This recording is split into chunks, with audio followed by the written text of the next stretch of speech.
சங்கீதம் 76. யூதாவில் தேவன் அறியப்பட்டவர், இஸ்ரவேலில் அவருடைய நாமம் பெரியது. சாலேமில் அவருடைய கூடாரமும் சீயோனில் அவருடைய வாசஸ்தலமும் இருக்கிறது.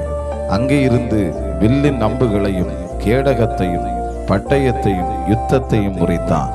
மகத்துவம் உள்ளவரே, கொள்ளை உள்ள பர்வதங்களை பார்க்கலும் நீர் பிரகாசம் உள்ளவர்.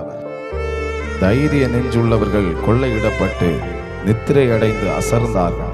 வல்லமை உள்ள எல்லா மனுஷருடைய கைகளும் அவர்களுக்கு உதவாமற் போயிற்று. யாக்கோபின் தேவனே, உம்முடைய கண்டிதத்தினால் இரதங்களும் குதிரைகளும் உறங்கி விழுந்தது. நீரே பயங்கரமானவர். உமது கோபம் மூழும்போது உமக்கு முன்பாக நிற்பவன் யார்?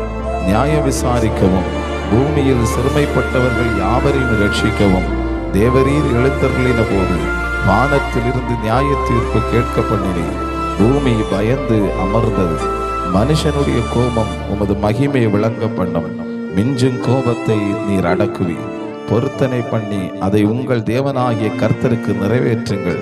அவரை சூழ்ந்திருக்கிற அனைவரும் பயங்கரமானவருக்கு காணிக்கைகளை கொண்டு வர கடவர்கள். பிரபுக்களின் ஆவியை அடக்குவான். பூமியின் ராஜாக்களுக்கு அவர் பயங்கரமானவர்.